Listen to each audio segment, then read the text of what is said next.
What's up? What's up? What's up? It is your girl Survivor Speaks coming to you with a live video. So today's live is going to be about. Give me 1 second. Let me check and make sure this is connected. Yes, it is.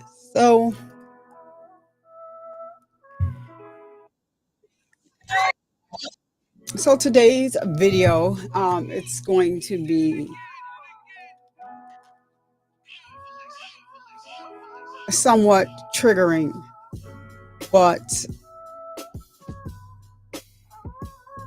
we have to talk about these things because they're happening they're becoming more frequent.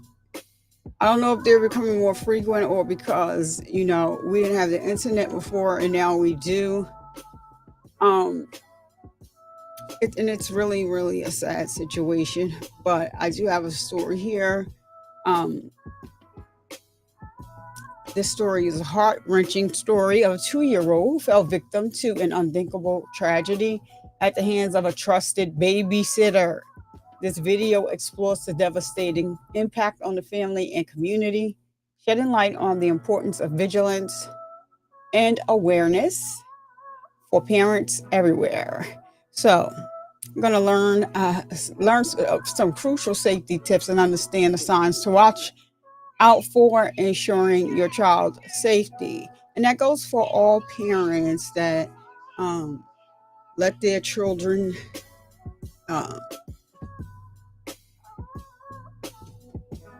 do sleepovers and stuff like that. I can't do sleepovers with my daughter. We're not doing that. And so, today's story is pretty disturbing. Give me 1 moment. Let me just share. I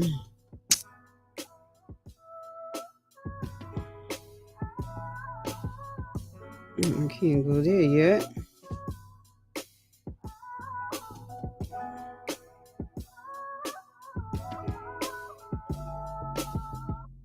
Just give me 1 moment because I did not. What is this? Oh, okay.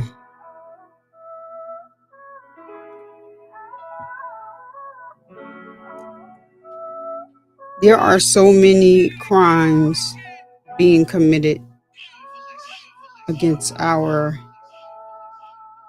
children. It's a sad, sad world.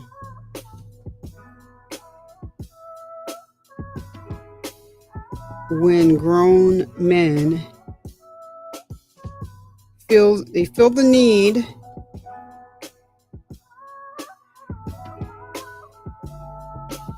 to take advantage of small kids. It is very disheartening. Give me 1 moment.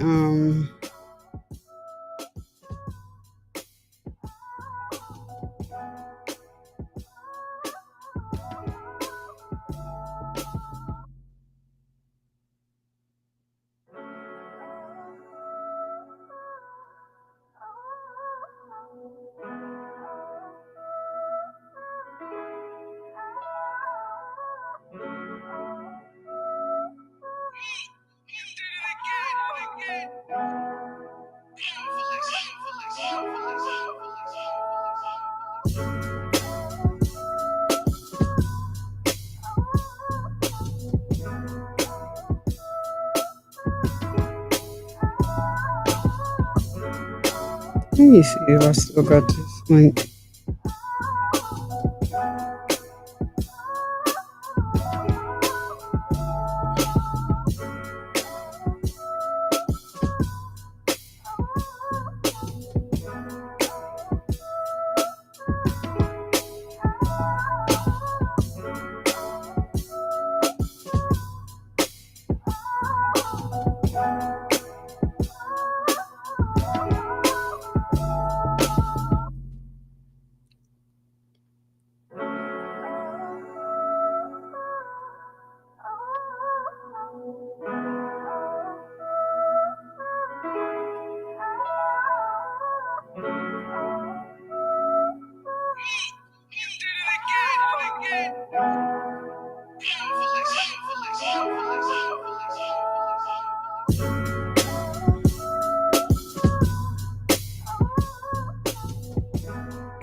Moderators in the bed. I know it's a wild impromptu live, but let me share it out just in case. What am I looking for?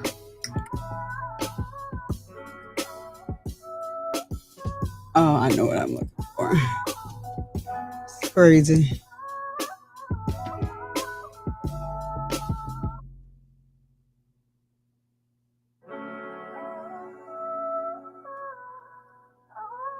Oh, what's in there? Did I close out of it? We have closed out of it.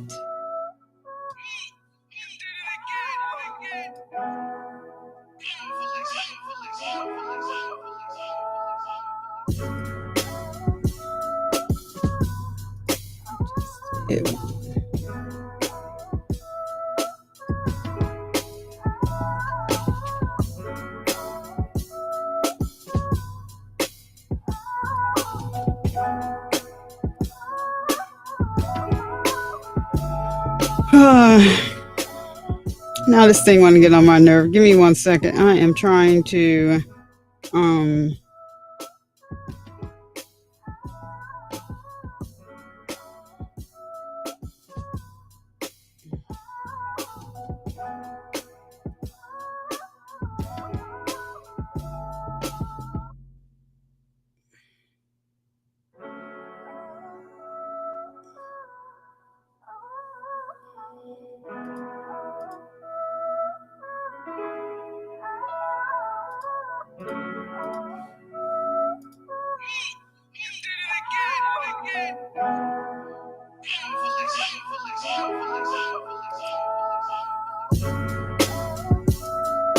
they done took it to 5. I don't want to do that.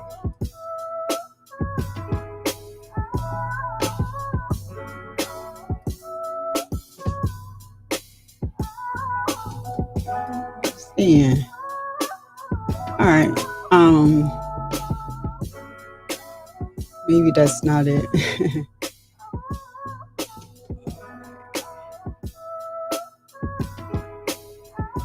Let me go back over here.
Okay, so I am back now for real. But where is the other one?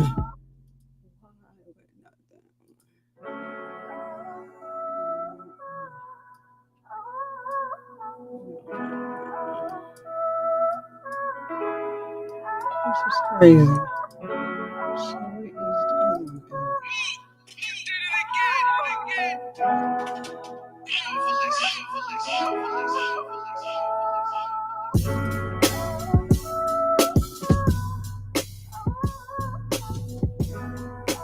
All right, so on today's show, as I stated before, we're going to be talking about the 2-year-old who was unalived by her mother's boyfriend. She entrusted the child's care to the babysitter. She had no reason to doubt him. And so who knows what was on this man's mind? Now, before I get started, let me just go ahead and put a trigger warning up here, because this definitely needs a trigger warning.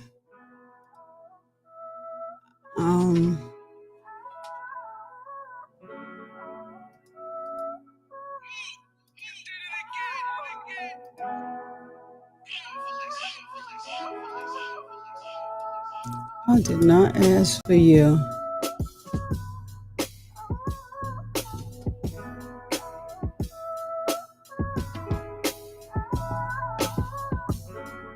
All right, so there's our trigger warning. And so we're going to get right into the video. If you coming in on the replay, I could have just did a video. But if you're coming in on the replay, please hit the like button. It's a free way to support the show. It's a free way to support the show. If you're coming in, please hit that like button just in case you got to run. All right. And so we're going to get right into it. I don't know what this world is coming to, but this is just so freaking sad. So sad. So I actually do need to just go ahead and do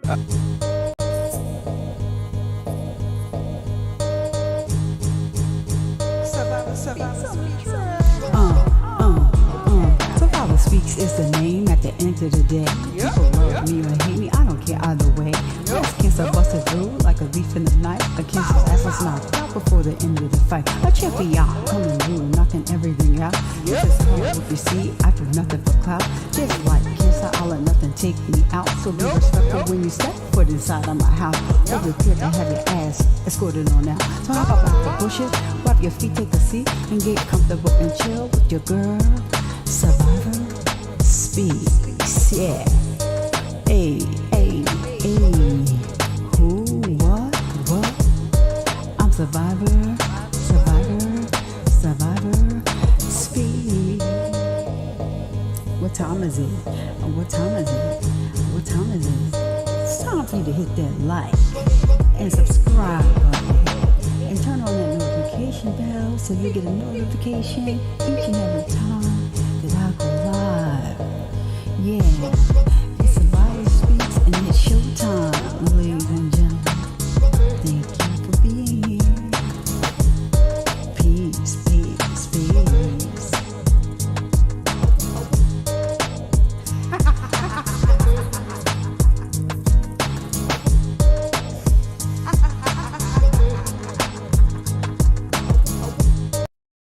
This video is being shown to you under Section 107 of the Copyright Act of 1976. Allowances is made for fair use for purposes such as criticism, comment, news reporting, education, and research. Fair use is permitted by copyright statute that might otherwise be infringing. Smash that like button. Let's go. This live stream is being sponsored by our partner, Dubby. Dubby is an energy drink loaded with vitamins and nootropics. Dubby was formulated for anyone who wants to focus without jitters or a crash. Just mix one rounded scoop with 6 to 8 ounces of cold water and shake. Unlike other energy drinks, Dubby prides themselves on actually developing a clean energy formula that is free from fillers, maltodextrin, and artificial coloring. It comes in a variety of flavors. Go over to www.dubby.gg, that's www.dubby.gg, and use my code SurvivorSpeaks to get 10% off of your first order. What are you waiting for? Go over there, check them out, make sure you place your order, use my code, 10% off. See ya. Let me know how it works.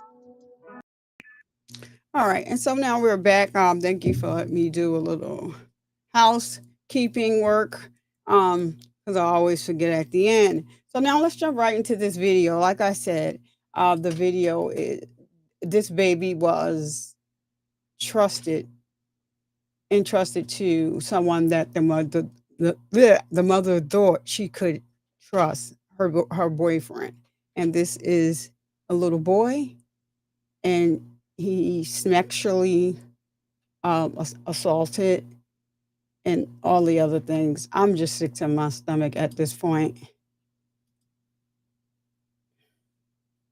All right. I'm warning you that the details of this story are extremely disturbing.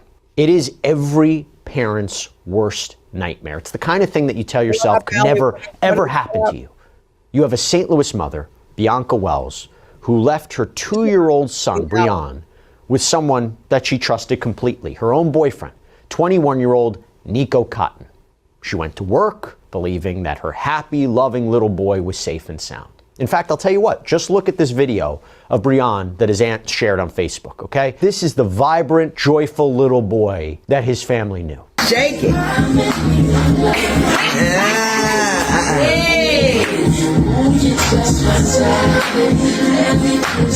That's the memory that his family is now left with. Because what happened next is the stuff of nightmares. On October 27th, Breon was rushed to the hospital, unresponsive, and later died. And then came a horrifying revelation from the police. They say this wasn't an accident, that the babysitter, the man that his mother trusted, allegedly confessed to killing this child.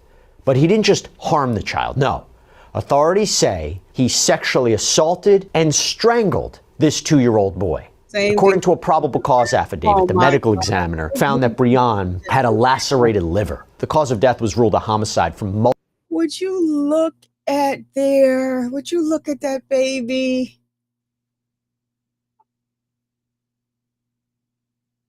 Some people need the firing squad. They really, really do.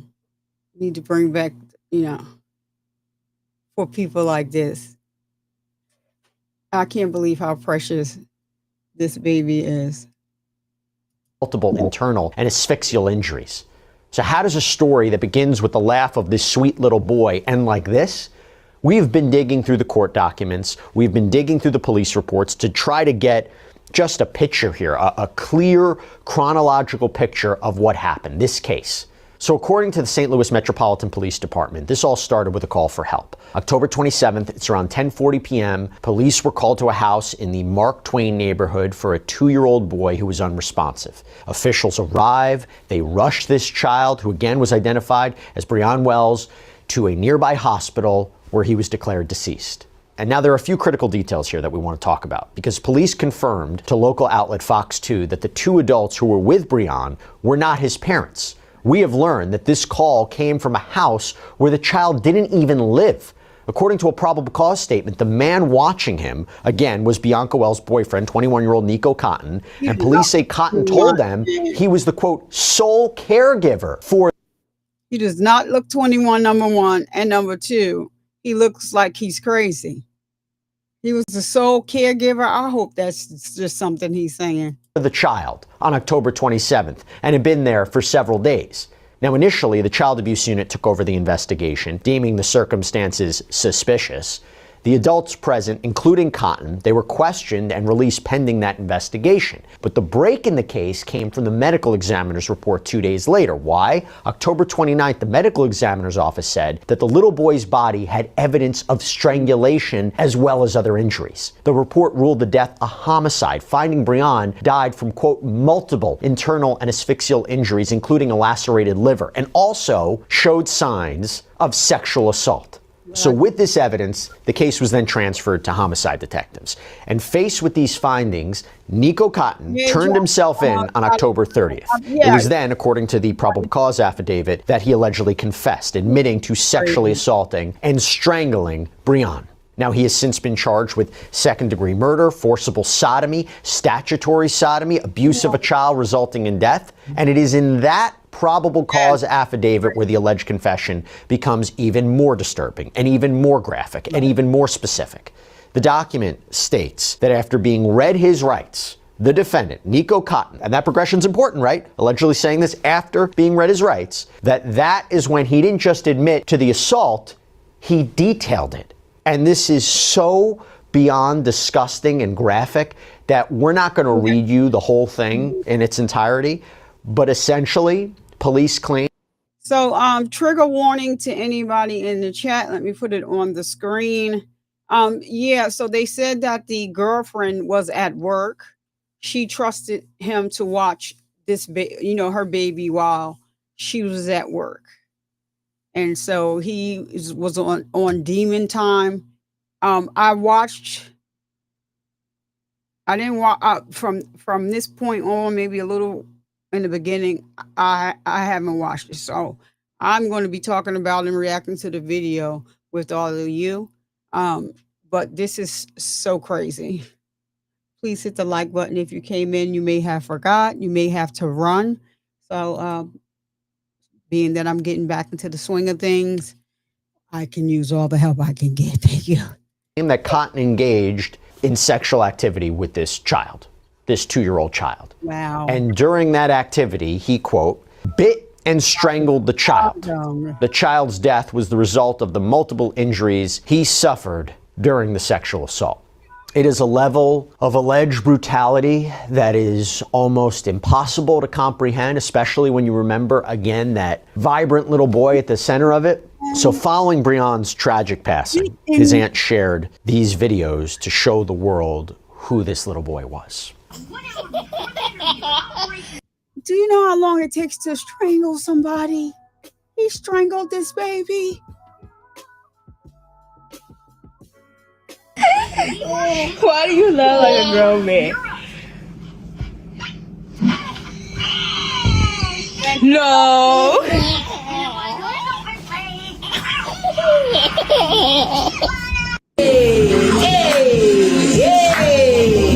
Shake it.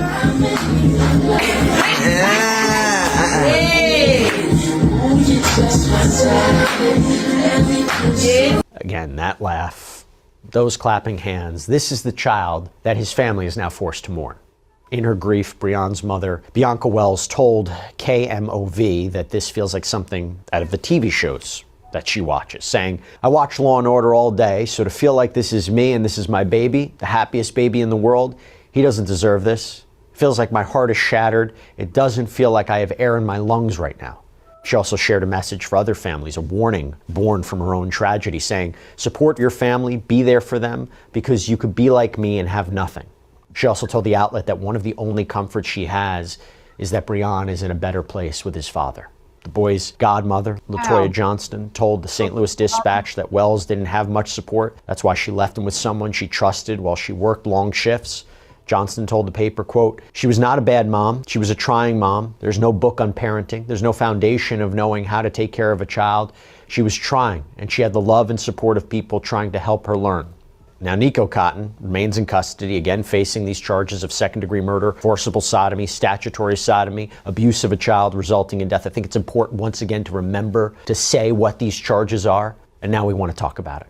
I want to bring in right now trial attorney Allie Young. Allie, thank you so much for taking the time. It's always good to see you. This is an awful case on so many different levels. And, you know, when you think about these accusations, when you think about these charges, it almost seems unbelievable. It's hard to grasp it. It's hard to wrap your mind around someone allegedly doing this to someone else. But if you start with this alleged confession, right? You have a defendant allegedly confessing to this, providing details about this.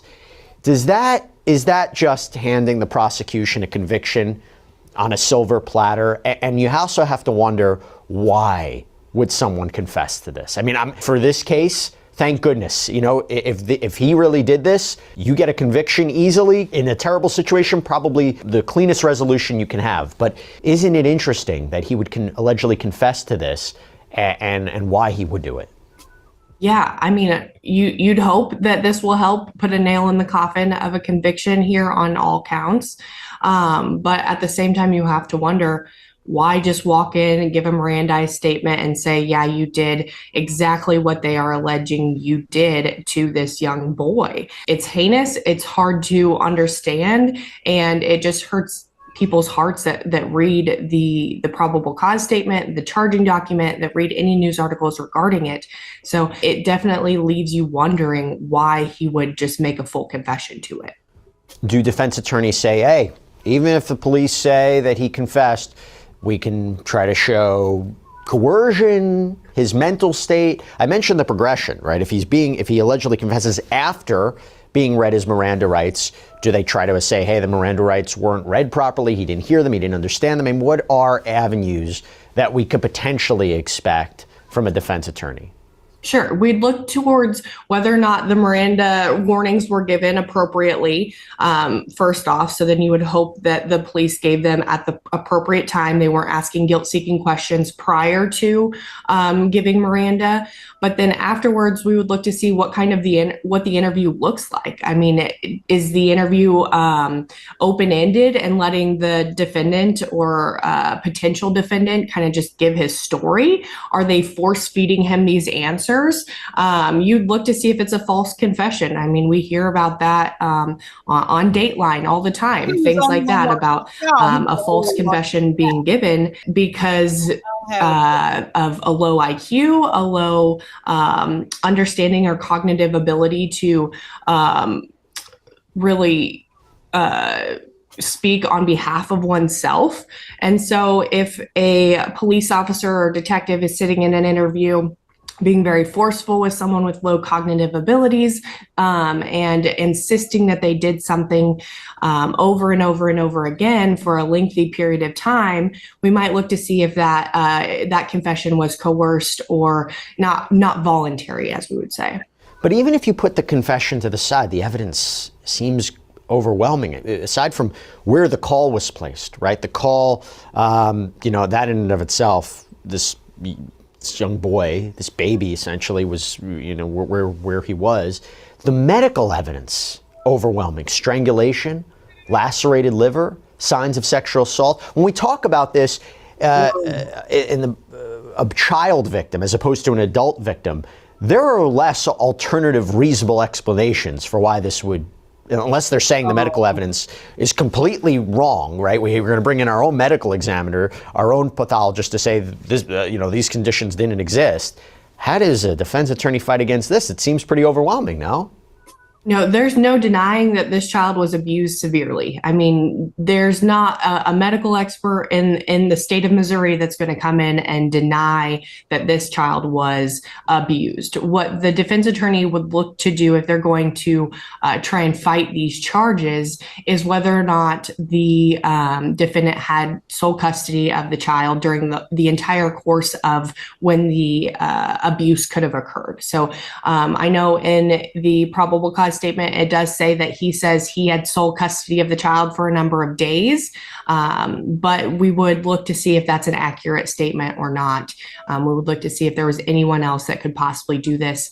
The defendant taking the child to the hospital would help in the defendant's favor, showing, okay, maybe he didn't actually do that if he has the wherewithal or the compassion to take the child to the hospital seeking help for what's going on with him. And what do you make of the fact that, just going back to something I mentioned, I mean, this didn't happen in the child's home. There were other adults present. They weren't his parents. How does that play into the prosecution's narrative and theory of the case and what we should be thinking about that? The prosecution on all counts has to prove beyond a reasonable doubt that this defendant, Mr. Cotton, is the only one that did this, and that nobody else helped or could have been responsible for the crime that was committed. And so his confession certainly helps, but any defense attorney is going to try and poke holes into that story immediately. And you wonder about other people who are present, cooperating witnesses, maybe a defendant of some kind. It's hard to grasp it. Okay, let me ask you about the charges here. So Cotton's charged with second degree murder, not first degree murder. Can you break down the difference there? Agree. Sure. So first degree murder, there's got to be some deliberation. It's a mens rea issue. It's the mens rea of, did he knowingly or was he certainly aware that the conduct that he was doing was going to cause the victim to die? That's a first degree murder case. That is a hard case to prove it in a case like this where there's not a whole lot of evidence outside of the sexual assault. I think the strangulation could get you there if you were really wanting to go for the first degree murder and possibly the death penalty. The way to get there would be to show that hey, the conduct that the defendant was doing was almost certain to cause the death of the victim. And we know that because he strangled the victim, or at least that's what he admits to doing. And the asphyxiation injuries would point to that. But then second-degree murder is a easier case for the prosecutor to make, because it just he just has to show that for the purpose of causing serious physical injury, the victim died because of the defendant's actions. And you charge abuse of a child resulting in death. That's like, at the very least, you can convict them on that, right? Sometimes you see these in prosecutions. It may be a lesser charge, an important charge, a felony nonetheless, but it's almost as if a jury were not to find him guilty of murder or sodomy, which we'll talk about in a second, you throw that charge in as at the very least, right?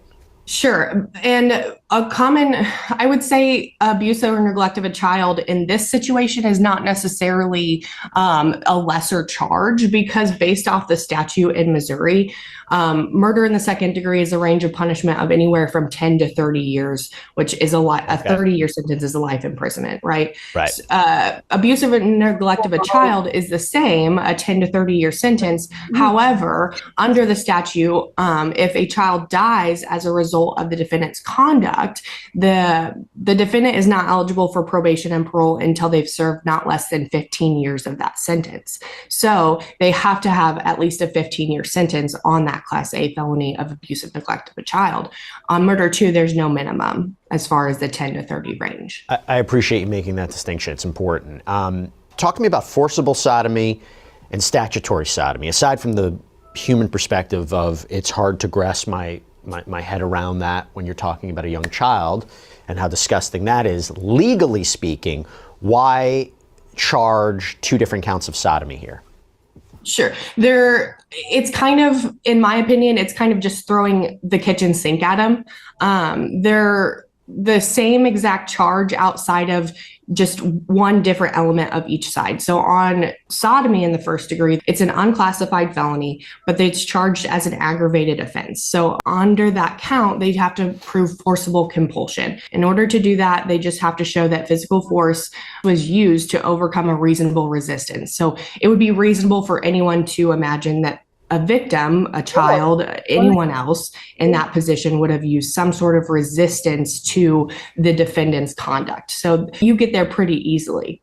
Okay. But under a subsection, if a prosecutor can prove aggravated sexual offense, it's a minimum term of imprisonment of 10 years. The other caveat to that is it has to be run consecutive to any other counts that are in the indictment. So it would have to be run consecutive to the amount of time that he gets in count 1, count 2, and count 4. And then similarly, in the statutory sodomy count, the prosecutor just has to show, obviously, the age of the child. And under this subsection, because he's under the age of 12, it's a life term or not to be less than 10 years.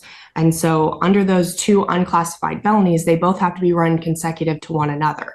So on count 3, he can do no less than 10 on that one. It has to be run consecutive to the no less than 15 on the.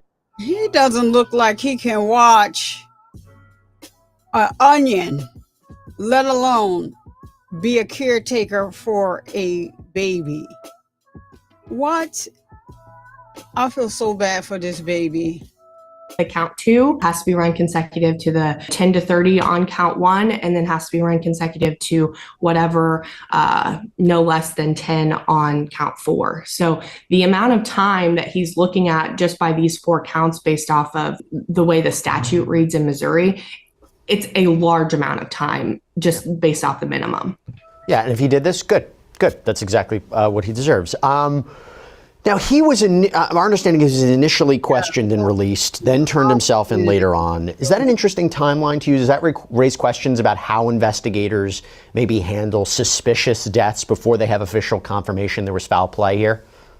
It's not unusual, especially in cases like this with a significant amount of medical evidence that is going to have to be gathered and turned over to the prosecutor. There's going to be a SANE exam done, which is a sexual assault examination. Maybe they recover DNA from the sexual assault examination. And then just from the injuries that a medical examiner would observe from the child, there has to be a determination of a homicide prior to issuing an arrest warrant. You know, one of the tragic aspects of this, Allie, and you cover a lot of these cases, is this mother was put in a very tough position.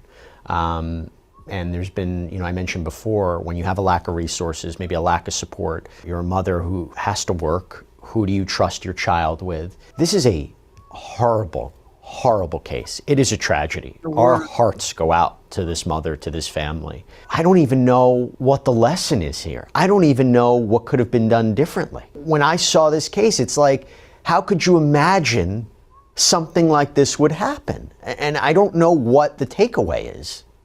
I mean, Jesse, the last time you and I spoke, it was about a daycare worker killing a child in a daycare here in Missouri. And now we're talking about a family friend, some reports say it's her boyfriend, killing her own child in the most heinous of ways. The only lesson as a mother that I take away is protect my own child. I'm the only person that I can trust to protect my own child. It's hard, it's devastating, and it's something that no mother should ever have to go through, no family should ever have to go through. And I can't imagine the grief and the overwhelming guilt that she's going to be feeling for the rest of her life. She knows that she left her child with somebody that did heinous things to her child, and she will no longer have her child. And I think about this, if this goes to trial, she would have to testify. And what a compelling witness she would be for the prosecution. What would the defense do? The defense would say, you trusted Mr. Cotton, right? I mean, you felt confident enough to leave your baby in his hands, right? I mean, I don't know what that would even look like. And aside from the pain and the trauma of her having to testify in a trial like this, but I imagine that's what it would look like. Unless you could use her to establish that there were other people that had care and possession of the child, then this may be a witness that the defense attorney stands up and says, I have no questions for this witness. Yeah, it's probably a good move. That probably would be the best bet. We'll see if this even goes to trial. Allie Young, horrible case, but thank you so much for breaking it down for us and understanding what Mr. Cotton could be facing. Really, really appreciate it. Thank you. And that's all we have for you. So yeah, I saw the story and I'm like, oh, whoa, wait a minute. What is going on with all of these crimes against freaking children? What is going on? What is in the water?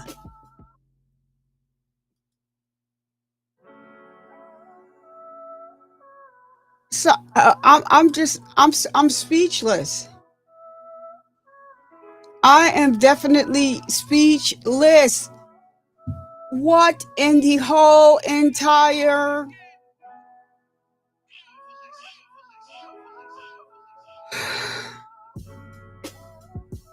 and you know what? That was a baby. And it's bad enough, like, you know, your older children. I know for me, like when my daughter is not in my presence or, you know, something, I'm always, wondering, like, panic maybe. And I just don't understand, what do they get out of? I'm going to leave the trigger warning up because I'm going to say it again. What would cause you to have relations with this baby? A boy, and you bit him and then strangled him. What kind of animosity could he have had towards this baby?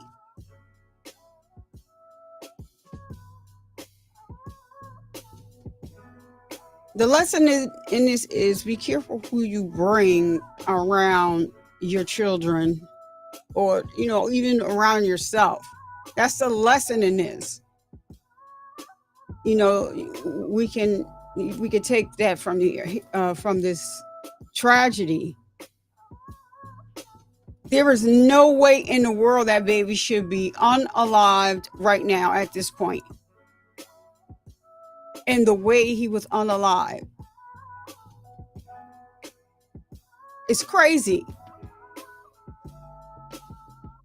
Oh my gosh, Allie, I concur. Everything you say here, I concur. It's so sad that, you know, there are so many crime cases out here, you know, and a lot of it is crime against children. And I'm just not feeling it.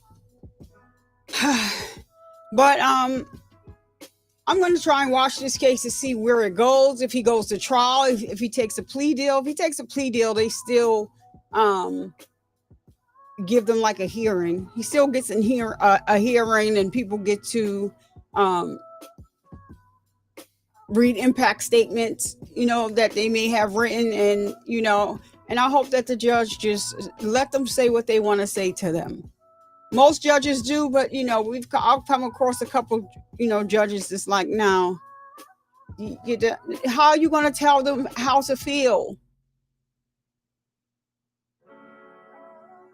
Anyway, I'm going to get ready to get up out of here. I am going to unfog my brain first, because my brain hurts. So I'm going to end the show as I normally do by bringing awareness that men get breast cancer too. Because of the stigma surrounding the word breast, we've changed the word to peck and/or chest cancer. So I'm going to continue to bring awareness that men get breast cancer too. And to all of my ladies, please make sure that you are getting your mammograms, feeling on your boobies to make sure that you are all right? And don't you dare let anyone come into your house and disturb the peace that passes all understanding. I'm Survivor Speaks. I'll see you in the next live or premiere. If you have made it to the end of the video, you are the real MVP. So don't forget to comment, like, share, and subscribe. And I'll see you guys in the next video. Thank you so much for watching.